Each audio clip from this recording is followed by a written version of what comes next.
Thank you. There's something that I want desperately. Well, don't worry, it will come when you get over that. I know that. And where I'm stuck is, I know that, and I keep doing it. What I want is to achieve and maintain a healthy body weight. I've yo-yo dieted since I was 7 years old. I've lost it and gained it and lost it and gained it. I've been learning from you and coming here and hearing you for 5 years now and growing in a lot of other ways and lost it again and really believed I got it. I finally got it handled. Well, let us tell you what's going wrong. Okay. You want something that you're aware you don't have. And the more you focus upon how much you want it, the more you exaggerate your position relative to it. Yes. So it's like someone saying, I'm going to stop smoking, and when they start saying they're going to stop smoking, they smoke more than they've ever smoked before, because now they've activated something they don't want, and something that they don't want is now sort of driving them in a powerful way. So when you really, really want something that you are really, really aware you don't have right now, your attention to the subject causes you to activate the end of the stick that is already active. So we want to remind you that in all that you've been living that has caused you to want that, that desire is really clearly accentuated and poignantly known and agreed upon by source. So there is a reality that has already taken shape and form on your behalf that now you are moving toward. And the fastest way for you to get there in terms of real manifestation is to stop the struggle against the weight you don't want and try to begin making peace with the weight you've got. Now, we're not kidding you about this. It is the dissatisfaction with where I am that is the greatest hindrance for everybody in moving toward what they want, because when you're dissatisfied about something, your problem-solving nature causes you to keep taking the bull by the horns and looking right at it. Plus, it is compounded because your body wants food and your body is asking for food, and you live in a culture where it is all around, and a place like this doesn't help at all.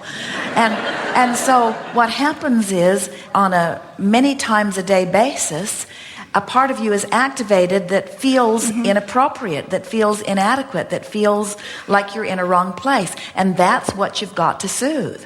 And the thing that makes it feel hard to you is that you think that you've got to lose the weight before you can feel soothed. And we want you to understand you've got to love yourself as you are before as you are can come into its full ownership of the image that you have fashioned. And that's what I want to know how to do.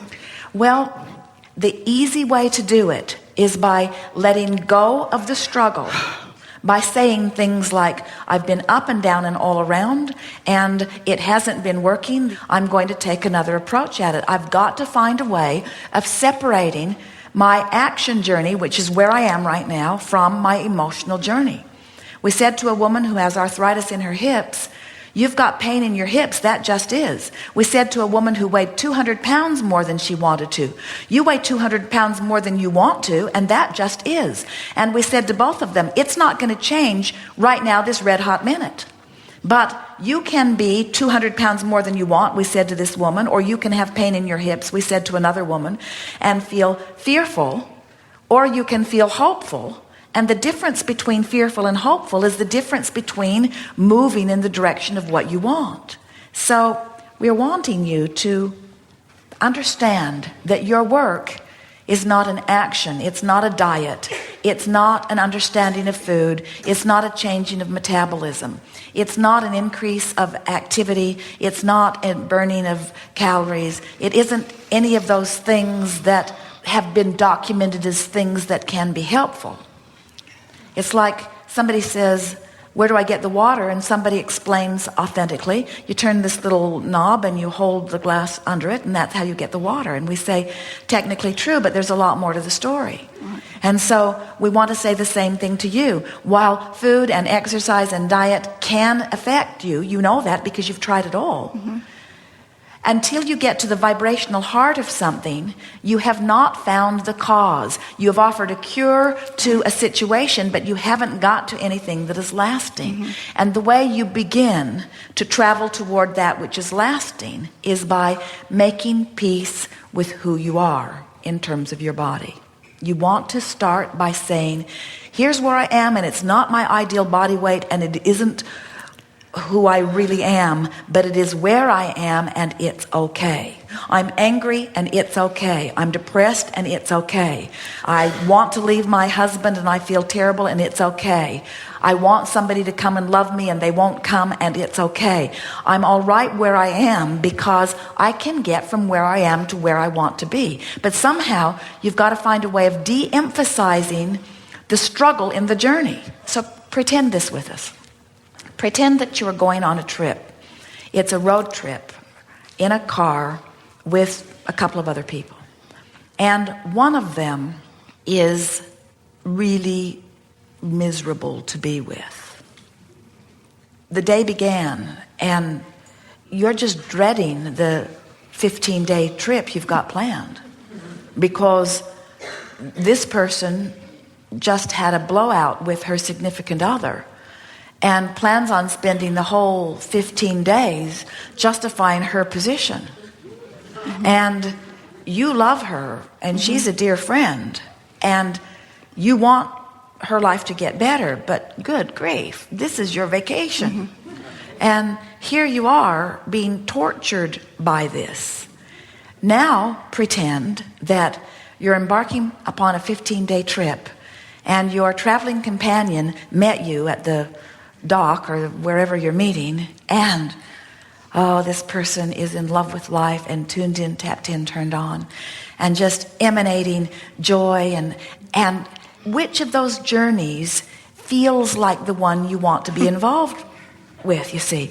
And the reason we're going out of our way to exaggerate this is that when you don't like you, you've got that ornery person on your trip with you, just making every thought harder and every turn harder, everything's harder, and it does not need to be. And so you would want to say to that person who had this issue that had her all upset, let it go, at least for this 15 days. Try not to think about it, at least for these 15 days. Just try to find some space and let it go, and just let it be what it is, but try to think about other things. That's what we want to say to anybody that's got something they don't want, whether it's a tumor or a deadly diagnosis or obnoxious partner or body weight they don't want. You just got to find some way of letting it be all right, whatever it is, while you make a decision that you're going to be a pleasant traveling companion to yourself anyway. That's the very best thing that we can give to you. It's the best description that we've ever offered about just making peace with where you are. Now, there's an ulterior motive in it. There are two that we would like you to find. The first ulterior motive that you will find is, I will do this because it will lead me to the body weight I want. The ulterior motive we want you to find is, I will do this because I can feel good right now regardless of my body weight. I will feel good right now regardless of my body weight if I'm determined to do it, you see. Now, we're going to get all of you with this one. You would all be all right with who you are if you had been making your decisions based upon how they feel to you all along. But it is because you have been trying to evaluate yourself through the eyes of others. It's really an interesting thing how whoever the powers that be are choose the way you should look, and then you compare yourself with that, come short almost every time because they have airbrushes and really good lenses in their cameras.